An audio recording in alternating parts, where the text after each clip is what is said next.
Hello, this is Ronimo Games Recommends, my series where I recommend games which I have really enjoyed personally and I believe are worth checking out. In this video, we will be looking at Awesomenauts, a 3-on-3 2D MOBA released on Steam in 2012 by the developer Ronimo Games.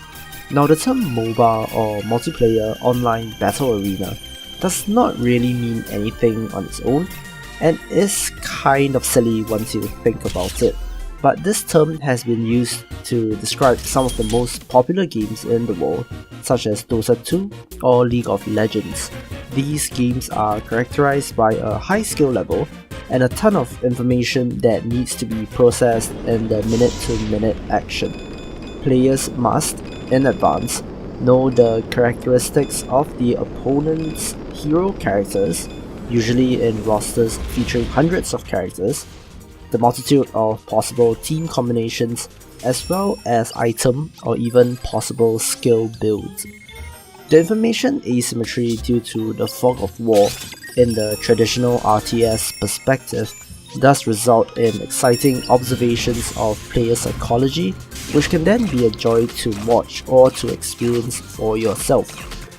However, these games are notoriously difficult to get into due to the above mentioned factors, plus the fact that parts of the player communities can be rather toxic. However, I wanted to recommend Awesomenauts as an alternative game in the genre due to it occupying the rather unique position of being a 2D game.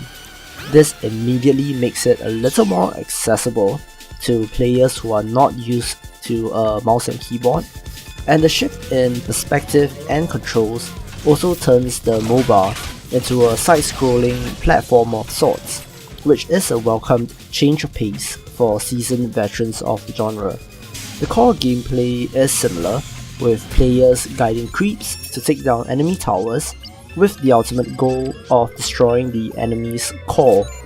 However, due to the balance of the game, matches do run a little shorter than a typical MOBA, which can be welcomed by players with a limited amount of time to play.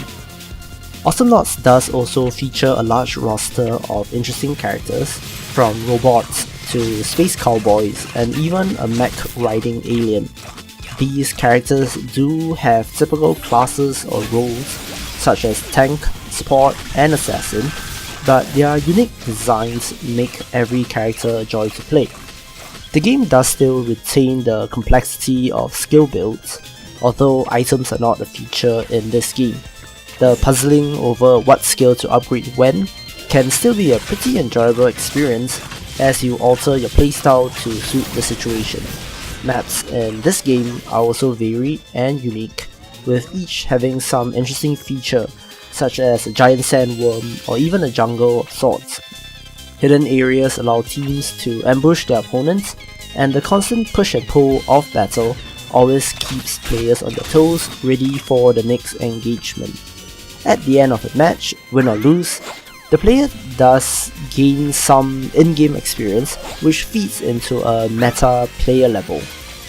There are associated unlocks with each level, as well as a prestige system in place, which is definitely beneficial for those wanting the drip feed of rewards in a game. Finally, I would like to commend the developers on their commitment to the game. To my knowledge, there have been many patches which address the community's concerns over balance issues. The developers have also been constantly tweaking the game to make the overall experience better for the community at large. They have also released 2 expansions, Starstorm and Overdrive, which mainly adds new characters, injecting life into the game as we move along. While I have not gotten these at the moment, the core game is compatible with these added characters, which does not split up the player base and is crucial for a game like this. Ronimo Games is also in constant contact with the community through arranging events and tournaments, as well as featuring fan art in-game, which I believe is a fantastic example of open communication between developers and players. While there are paid DLC for character skins, personally I do not see this as an issue, since it does not affect gameplay and is more of an avenue for the player to show extra support for the developer. That's it for this video. Thank you all for watching. If you enjoyed the video, please don't forget to like, share and subscribe. Leave a comment if you like.